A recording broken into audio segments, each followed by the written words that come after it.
Good morning, or maybe good evening to all you Pokemon trainers out there. My name is Gabby Snyder, and this is the Victory Road World Cup sponsored by Elgato, GG Tour, and Metafee. I'm joined here by Yuki Zanovich, excuse me. Still waking up a little bit this morning, but Yuki, how's it going? We're doing great, Gabby. We're on the other side of the earth getting ready for bed, so I think we're on opposite sides of the sun over here.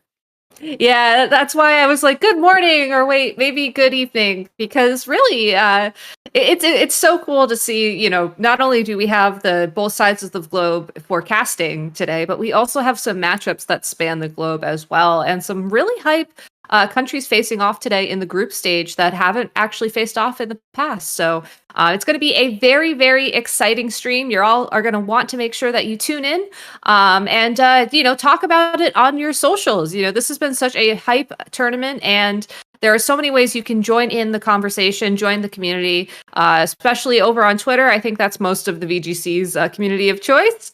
And I'm assuming if you're watching this, you're either watching it as a VOD or maybe you're even watching it live on Twitch. So make sure to hit that follow button so that you're notified when we go live next week with even more exciting content.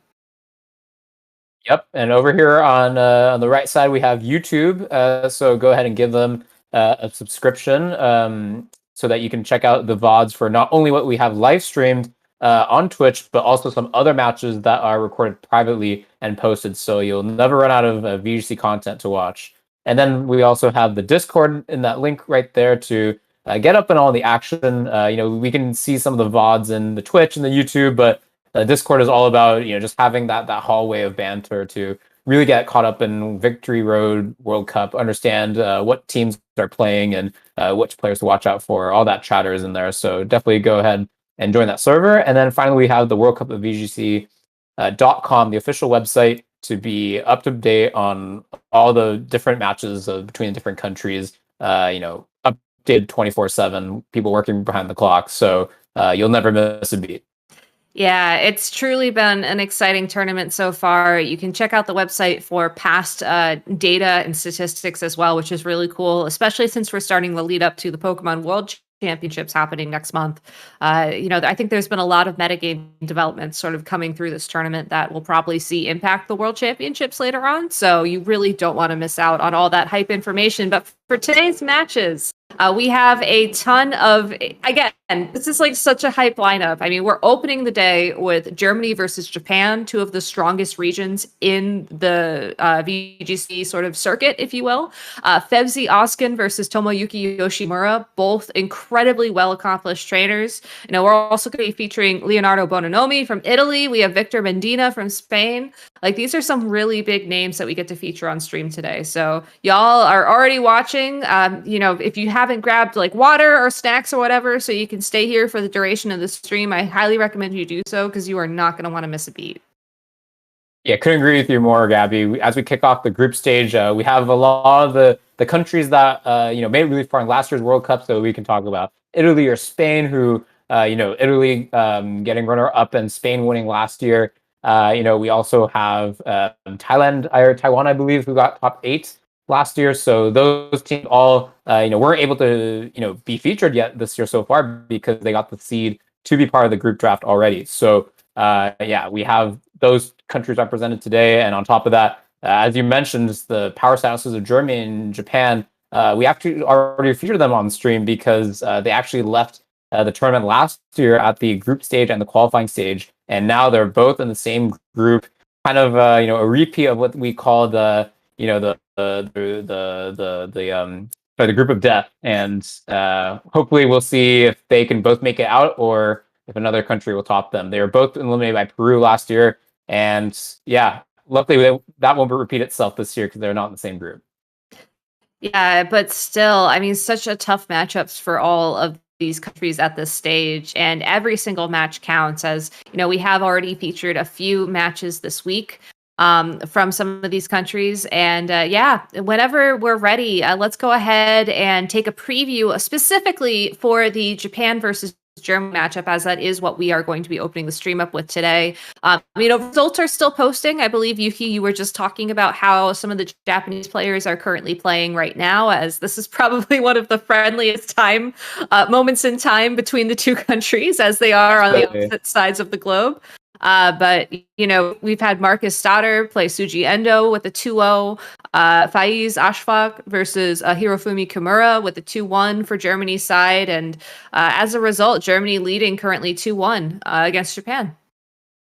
Yes, and like you said, I think we have a couple matches in the last few hours, so this will be updated in real time. So like I said, definitely go ahead and check out the worldcupvgc.com for the latest. But as of now, it looks like we will be watching the match that decides whether Germany keeps with the lead of 3-1 or Japan ties up 2-2.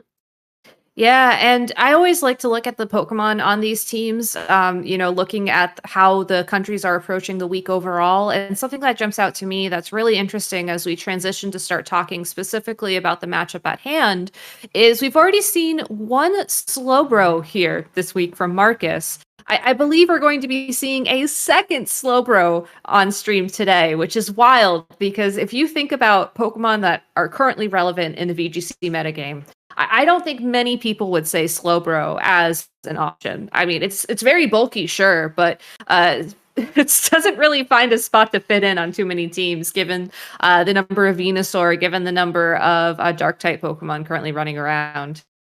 Yeah, completely agreed here. I've heard a little bit of chatter here and there about Slowbro, but I don't think I might not be enough in the details to understand its strength. So yeah, if it does make a showing in our current match, I would love to see it shine. I think another thing to point out, I really like how you helped us look at the trends between the teams. Is that Japan has been using Zacian in every single team this week, whereas not a single one in sight for Germany. And when this rules just started, I remember everyone was saying, "Oh yeah, all top 8 at World Championships this year is going to have a Zacian in it."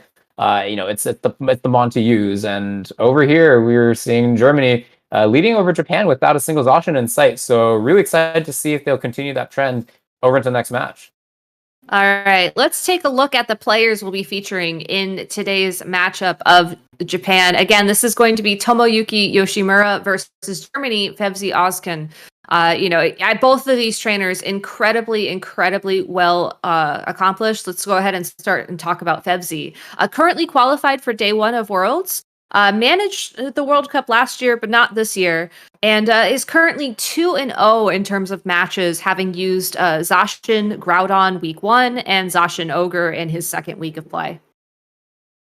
Yep, and we also have another star player over on Japan side, Tomoyuki Yoshimura. As you can see, lots of accomplishments. Has gotten top 4 in Japan Nationals this year.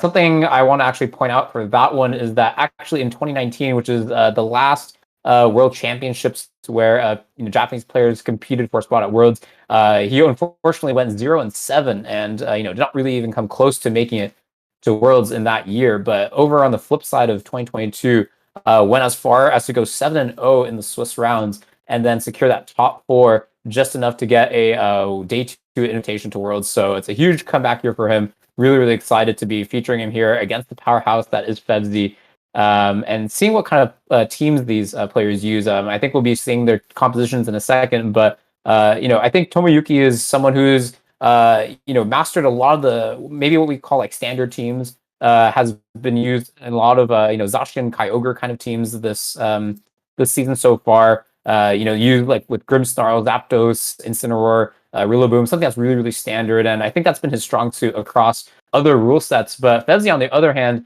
I remember one regionals in 2019 where he top cut using like Shedinja Ditto, Groudon Kyogre, Venusaur and Ludicolo, if I'm not mistaken. Really unconventional compositions, and as we transition to seeing the teams here, I think their trends are following. So over on Fevzi's side, we see Eternatus, Solgaleo, Volcarona, Slowbro, Grimmsnarl, and Thundurus. Whereas on Tomoyuki's side, we see Incineroar, Groudon, Lunala, Grimmsnarl, Gastrodon, Charizard. So again, we see something a little bit more standard with Groudon, Lunala paired together on Tomoyuki's side. But Fevzi, on the other hand, we see Solgaleo and Eternatus, 2 Pokemon we don't really see that much in general, even on their own, but together. I'm not sure if I've seen this before. Gabby, what do you think?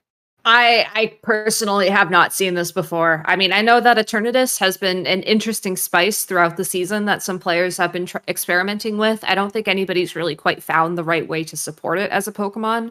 Is very, very powerful when lined up with the right matches, with the right type advantages. And, Dynamax Cannon as a move is absolutely insane. But unfortunately, it does tend to fall short given the number of ground type Pokemon that are around in the metagame, such like Groudon and that Gastrodon on Tomoyuki's side of the field. So, fortunately for Fevzi, I think he does have a couple of options in this matchup, as there are ways for him to set up Trick Room, there are ways for him to get a speed advantage that he otherwise might not have.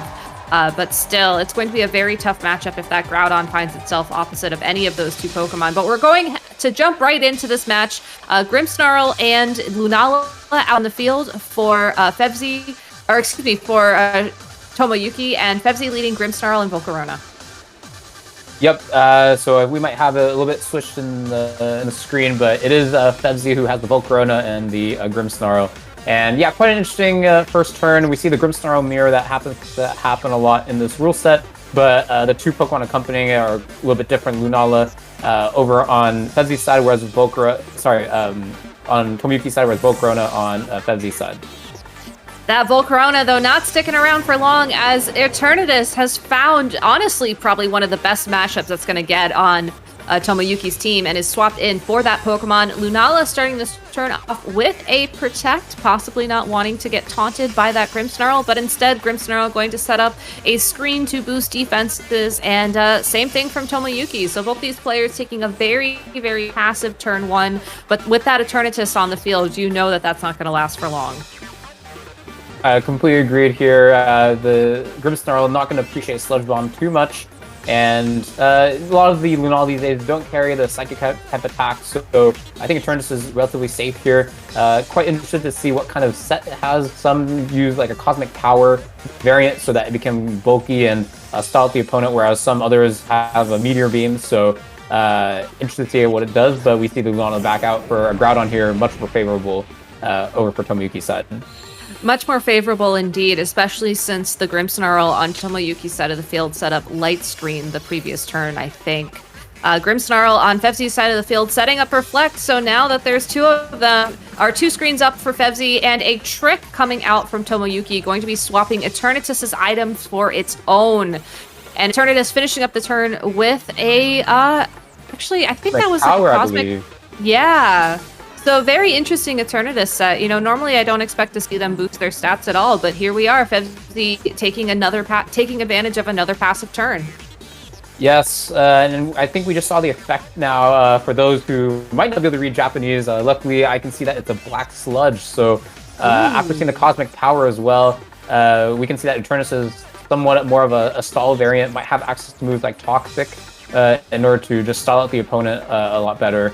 So we see the Black Sludge got exchanged for what I believe was a Lagging Tail. So this Eternatus will start going last, which will be good for Tomoyuki as he can get more damage in before the Cosmic Power boosts up too much.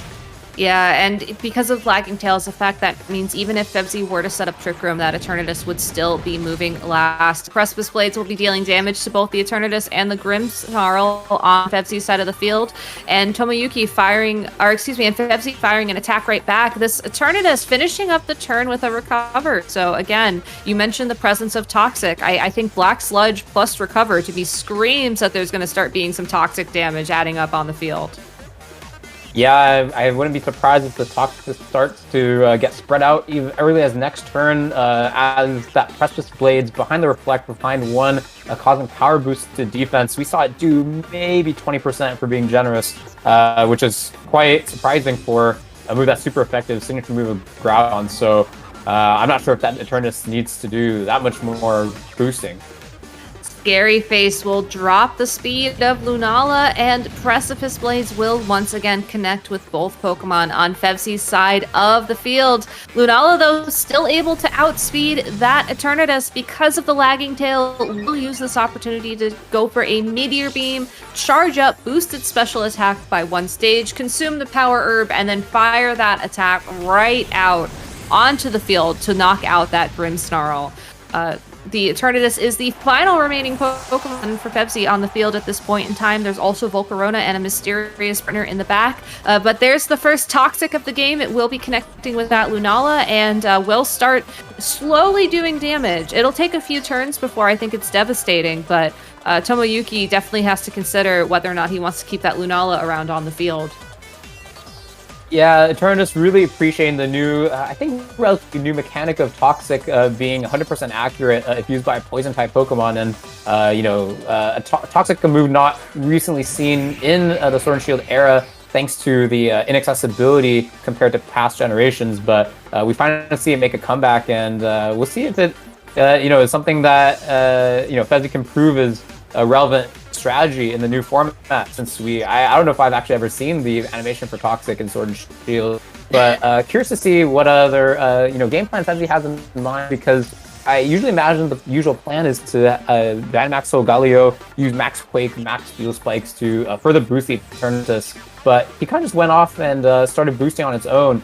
So yeah, I think if Tomoyuki is a bit aggressive, could kind of outpower Fevzi before he gets a lead with his own Dynamax. So we'll see how these players move in the next few turns. Will-O-Wisp is yet another defensive move from Fevzi. Will burn that Groudon and have the damage from its incoming attack. So this Precipice Blades with the burn, with the Reflect on the field, just hardly does any damage at all.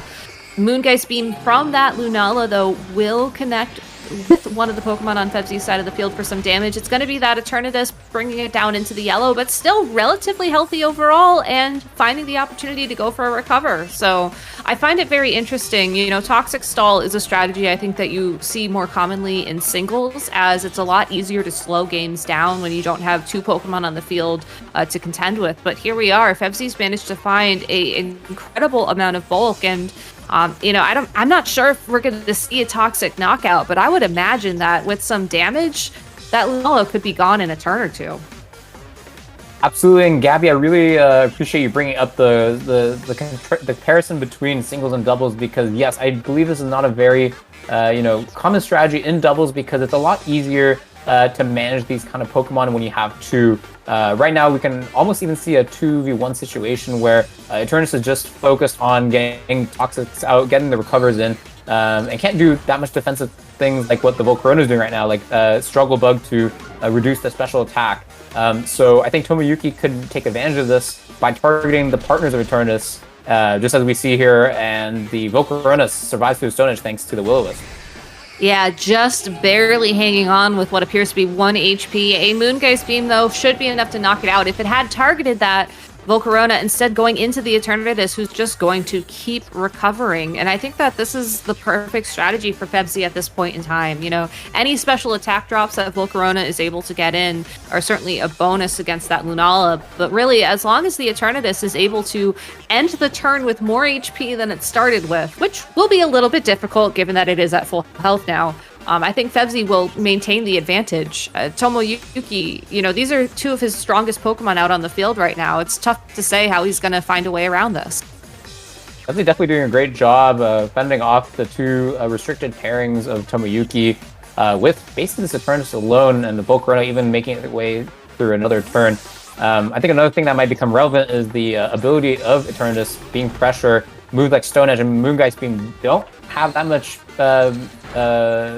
more PP than 8 usually, so they'll have a lot of limited time to attack, and with the Lunala having access to the Moongeist Beam and Meteor Beam, not sure if it'll have that many uses after the Moongeist Beams are exhausted.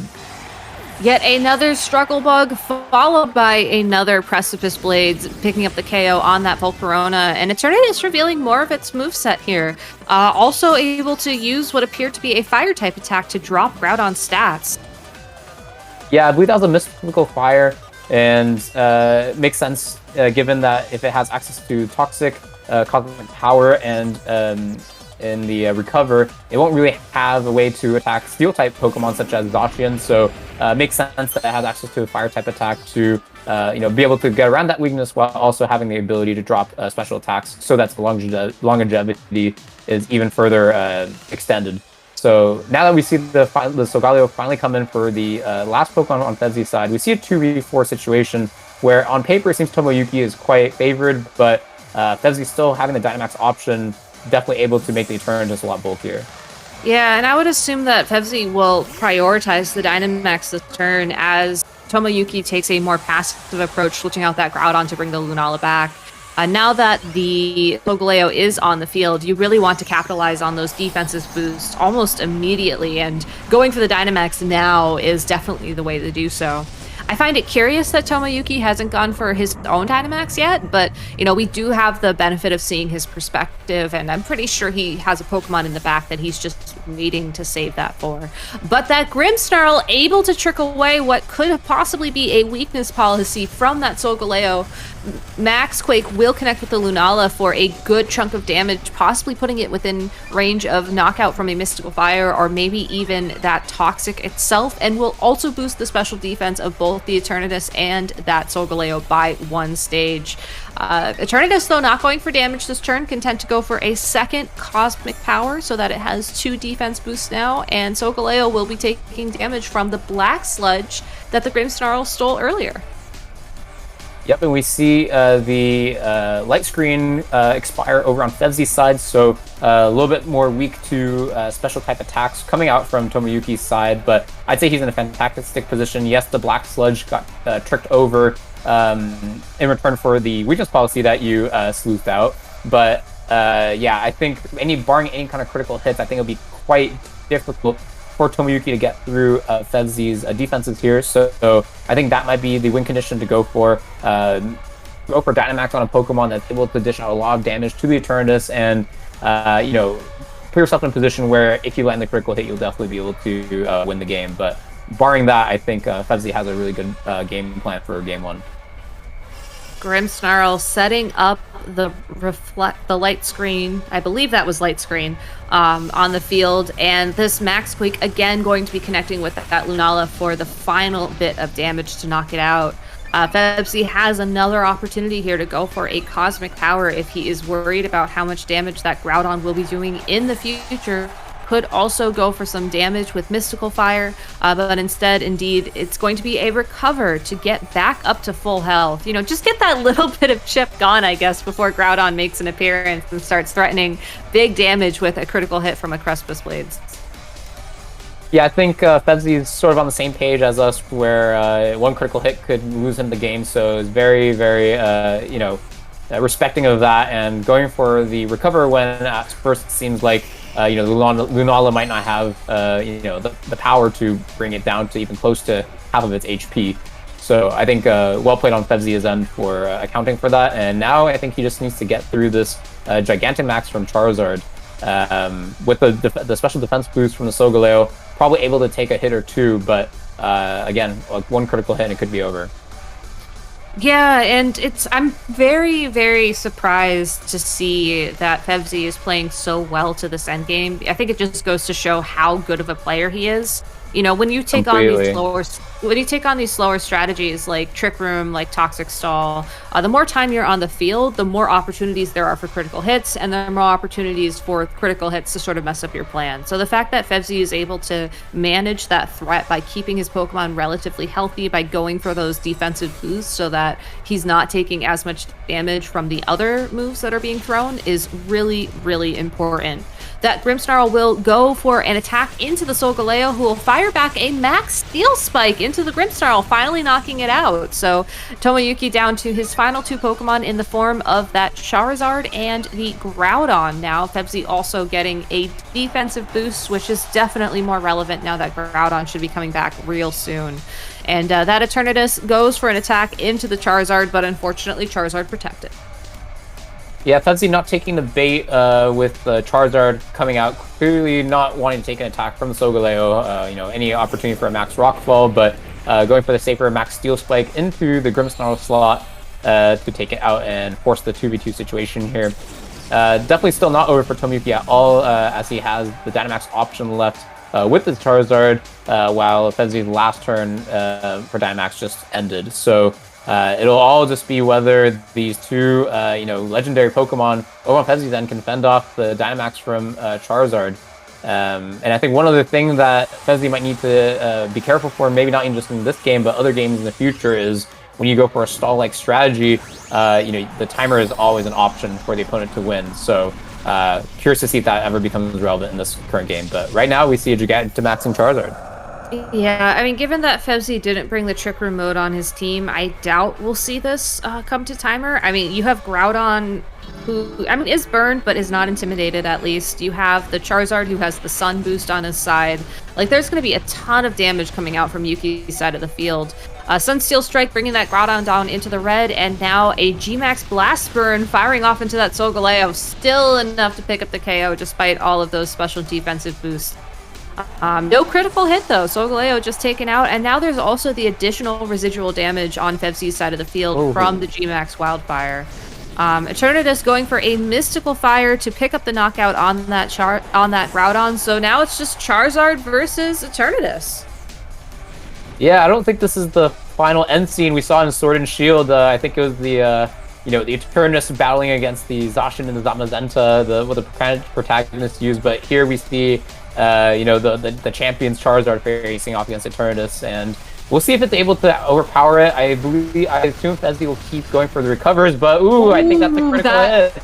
That was, and I think we also saw Groudon miss an attack the previous turn as well, which I'm sure that critical hit probably makes up for the moment of panic that went through Tomoyuki's mind upon that. So Tomoyuki taking game 1 against Fevzi, but there is plenty of opportunity for adjustments here going into game 2, as we really only saw one mode of Fevzi's team with that Toxic Stall. Now that that's out on the field, I'm pretty sure that Tomoyuki is going to be playing a bit more aggressively, which means maybe it's time for the Trick Room. Maybe it's time for the Slowbro. I really want to see the Slowbro, honestly. I was thinking that's exactly what you're hoping for over there. Yeah, I think you're right. We only saw one mode over on Fevzi's side, but there's just tons of information being revealed. Something I want to call out before I forget is the Solgaleo actually went for its Sunsteel Strike before the Charizard moved, and that's actually quite peculiar, right? Because Solgaleo is a Pokemon, like you said, might have the option for Trick Room. Usually chosen to be a lot slower, lowly trained, but going faster than the Charizard, and in their natural states, if they both are trained to be in speeds, the Charizard should be faster, so that indicates that both the Solgaleo is fast and that Charizard is slow. So might indicate Charizard has the weakness policy item to give it a little more bulk to withstand super effective attacks and fire off with an even stronger G-Max move. But it's really unfortunate to see the stall team's biggest weakness kind of come into play with the critical hit. Curious to see how both sides will adapt to this. I think, like you said, Tomoyuki could play a lot more aggressively. Now that he knows what the Eternatus set is, just knows that it doesn't really have the ability to apply that much pressure. So just taking advantage of that, and maybe even just starting off with the Charizard G-Max in the beginning. Who knows?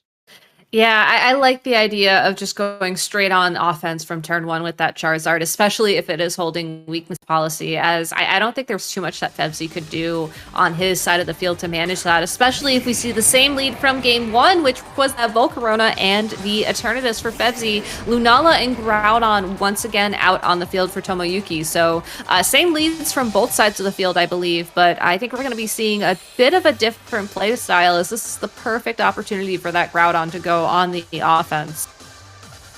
Right. I think both players end up adapting their leads here, ditching their Grimmsnarls for legendary Pokemon. I think that Volcarona is just bait right now for a Meteor Beam coming out from Tomoyuki's side, so I anticipate Fevzi will either retreat or protect or something like that to avoid the free boost to special attack while also taking down a Pokemon. So Fevzi might have to play a little bit more defensively, as Tomoyuki has a great start. Yeah, and I think just some other notes. I mean, we do have the benefit of watching Tomoyuki's perspective. I believe that was the Lax Incense on the Grimmsnarl and not the Lagging Tail. It doesn't make too much of a difference. It's mostly an aesthetic choice, I believe, at that point. But relevant to bring up, as Grimmsnarl is going to be switched onto the field for that Groudon, possibly looking to take a Will-O-Wisp in its steed. Cosmic Power from that Eternatus, first to attack, will boost its defense up by 1 stage, and there is the Will-O-Wisp onto the Grimmsnarl. So Despite the fact that Yuki seems to have a very trick room looking like team from Team Preview, doesn't seem to be running the speed to support a trick room approach to the match. Meteor Beam from that Lunala will boost special attack by 1 stage and will be connecting with that Volcarona, so going to be doing some massive damage and revealing the Focus Sash item on that Pokemon. Yeah, it's possible that Fevzi this turn was thinking, okay, I think, it's quite obvious for Tomoyuki to go for the Meteor Beam onto the Volcarona this turn, but in exchange, I want to get a burn onto the Groudon so I can, reduce its attack permanently for the rest of the game. But Tomoyuki not taking that bait, switching out to the Grimmsnarl to take the Will-O-Wisp on his behalf, and still getting the Meteor Beam off, and now the Volcarona is certainly in range for any attack to take it down. So it might have 1 Struggle Bug or 1 Will-O-Wisp left before it gets taken out. Yeah, and that's going to be important to keep in mind because Grimmsnarl doesn't really have the opportunity to pick up a priority or do some priority damage. Its Prankster ability will only boost the non-damaging moves, but both those 2 Pokemon happy to switch out, revealing Thundurus, an adjustment from Fevzi in this game too, versus the Groudon on Tomoyuki's side of the field. Mystical Fire into that Groudon, not going to do a lot of damage. The special attack drop isn't as relevant against this physically attacking Pokemon, and now that we know the speeds of all these Pokemon on Fevzi's side of the field, it's actually going to be Tomoyuki setting up Trick Room. Yeah, it seems like Tomoyuki actually heard your call instead of Fevzi going for the Trick Room there, but no Slowbro in sight. And yeah, I'd be curious if Fevzi ended up bringing that over the Solgaleo instead, but yeah, I don't know, that might be some wishful thinking. We'll see how it goes, but now Fevzi's the one who's gonna have to stall out the Trick Room coming out from Tomoyuki's side, especially since the Thundurus just came in, and yeah, with the amount of support Pokemon over on Fevzi, then it's always kind of a toss-up whether Thundurus is a supportive variant with Prankster or the more offensive variant Defiant, but it might be a little bit more likely for it to be the more offensive Defiant variant, which is not good at stalling out the Trick Room, usually trained to be a lot faster. So we'll see what kind of maybe defensive pivots Fevzi will go for this game.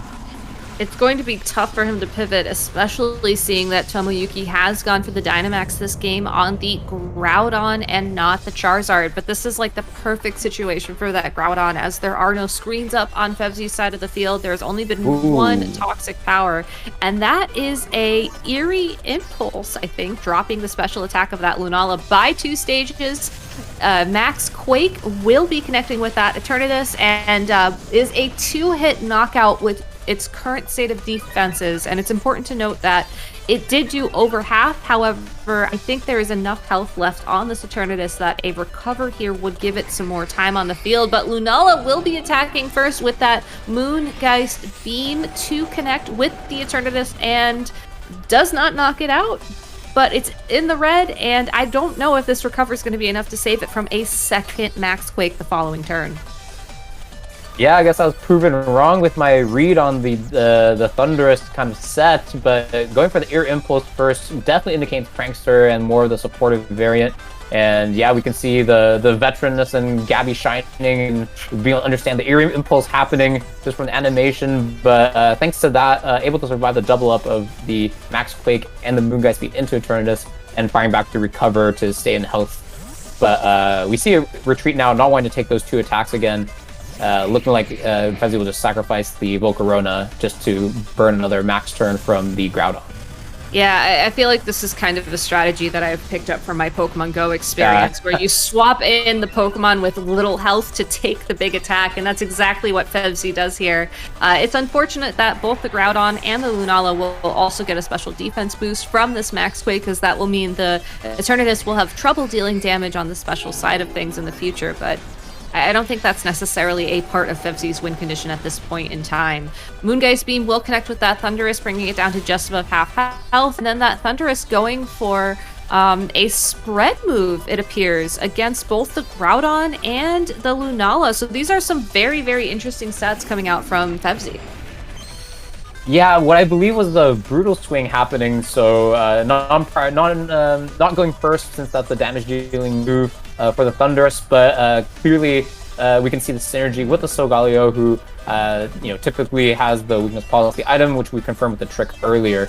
So looks like Fevzi just prioritized getting rid of the Shadow Shield from the Lunala so that the Solgaleo might be able to clean up a lot easier. But we still have, I believe, 2 turns of Trick Room left. So we'll see what Fevzi has up his sleeve to get through this, because from a tagging perspective, I don't think the Solgaleo is much favored right now.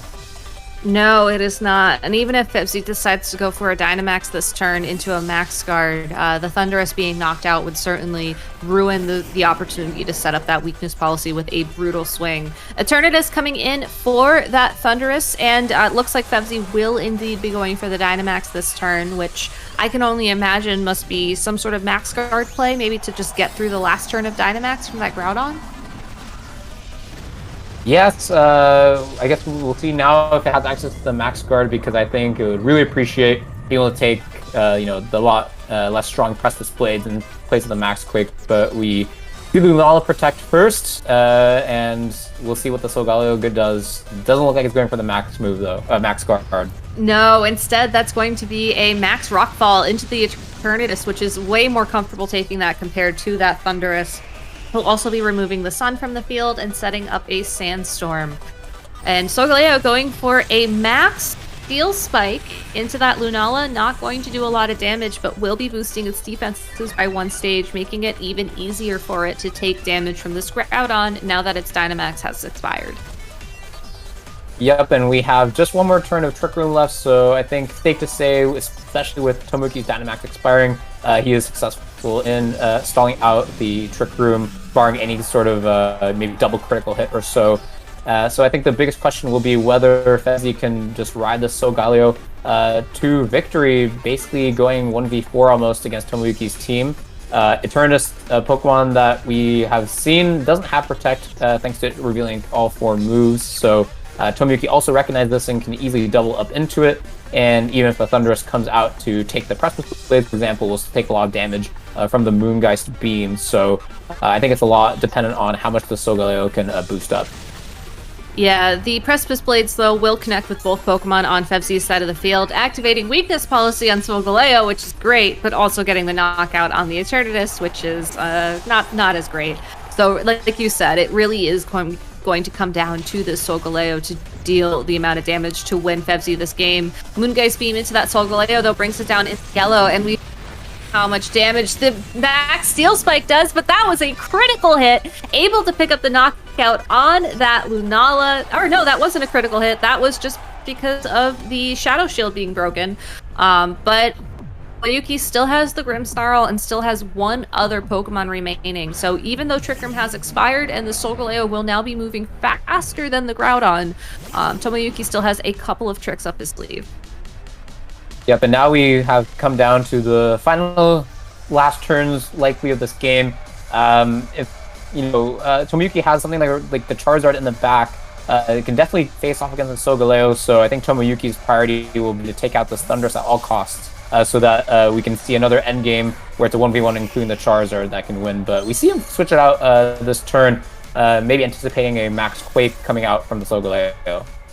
Either a Max Quake or possibly trying to reset the weather so the Charizard will be dealing more damage against that Solgaleo. Electro Web will connect with both that Grimmsnarl and the Charizard on Tomoyuki's side of the field. That Grimmsnarl, I believe, also targeted that Solgaleo with something, but unfortunately I missed what it was. Solgaleo will have the opportunity to go for a final Steel Spike this turn against that Charizard, and it is enough to pick up. Yeah, so I think what happened was there was a trick that went onto Solgaleo, so now it'll be going last every turn thanks to Lax Incense, and we see the Charizard actually getting knocked out. Oh, sorry, that was the sorry, was that the Charizard that got knocked out this turn? It was by a Steel Spike, of all things. Yeah, sorry, no, I think I was too conditioned to think the Grimmsnarl would get knocked out by the Steel Spike, but it was actually the Charizard. So yeah, lots of action happening that turn that we had to catch up with a little bit, but now we're back with a 2v2 situation where the Charizard is actually down before it can even make 1 attack, and it'll be the Groudon switching back in. And yeah, I think Fevzi's in a really good spot now. I believe he still has maybe 1 more turn of Dynamax left, and Thanks to the max steel spikes it has, don't think the Groudon will have be able to deal too much damage, even despite having super effective Precipice Blades. And thanks to the support from Thundurus, I think we can ensure that the Solgaleo will move first. As I say that, I remember it has a Lax Incense. So, yeah, I think... Sorry, go ahead. I was going to say it's a tough spot for Fevzi to be in. I mean, I agree that he certainly has, I think, momentum on paper. However, given the fact that the Thundurus can really only attack this Groudon with the Brutal Swing, which will also deal damage to the Solgaleo at this point, that's something that Fevzi has to be very careful about. Whereas Groudon is more than capable of going for a Precipice Blade, or possibly a more accurate Fire-type move to target down the Solgaleo for the knockout. I think really the MVP for Tomoyuki in both these matches has been this Grimmsnarl with Trick, also able to go for an attack against the Solgaleo prior to it attacking, and prior to the Thundurus going for the Electro Web, which is not going to threaten a knockout whatsoever on to this Groudon, and does a little bit of damage to the Grimmsnarl. And Precipice Blades is the move of choice from Tomoyuki. It does connect with the Solgaleo, and that is a KO. Yeah, with the Solgaleo gone, and I think we saw the two attacking moves from the Thundurus on Fevzi's end. It was the Brutal Swing and the Electro Web. Both not able to do that much damage in general, but certainly not to this Groudon. So this might wrap it up a bit for Fevzi's end. Just not able to take all the aggressive damage coming out from Tomoyuki's side, and I think we see the forfeit. Yeah, so again, Grimmsnarl definitely the MVP in both of these matchups for Tomoyuki. I believe it was going for Sucker Punch towards that endgame, which also meant that, you know, the Grimmsnarl consistently would be attacking first, regardless of how many Electro Webs or whatever shenanigans could happen at that point. So very, very well played. Honestly, I'm very, very happy that we got to see Fevzi play this game the way he did, because I think it was such an interesting approach. But unfortunately, Lunala and Groudon is just one of the stronger teams in the meta. Ground type versus a poison type as well. It's just a very tough matchup to have. Absolutely, and yeah, like you said, I'm really bummed to see Fevzi lose that first game, because I think he managed things so well, like you said, just making sure that Eternus becomes basically invincible and stall out all the max turns. Everything was looking great except in the one last turn, I believe the critical hit happened for the max airstream and it went down. What I imagine would have happened if Fevzi had won that game is that Tomoyuki would have sort of adapted, kind of like the way he did this game, going really aggressive from turn one, just taking lots of damage and applying pressure to take that game, and then normally would have gone to a game 3 and see how Fevzi would have adapted to that. But since Fevzi lost the first game, he was kind of on the back foot, having to be the one to adapt. So really would have been curious to see how both sides would have adapted simultaneously in the game 3, but we weren't able to see that because just all of the aggressive playing from Tomoyuki's and just paying out dividends for him. So really, really well played to him as well. Yeah, and that officially brings Japan, based off the website tally, which may or may not be out of date at this point in time, to tie with Germany 2-2. So it's going to be a really close week between these two titans of the Pokemon VGC community, and I can't wait to see the other results that are being reported. So stay tuned on worldcupvgc.com for those updates. And stay tuned here on the stream. We have some incredible matchups coming up. Next will be Thailand versus India. So you're going to want to stay tuned. It's going to be super hype. Thank you all so much for watching. This is the Victory Road World Cup, sponsored by Elgato, Gigi Tour, and Metafi.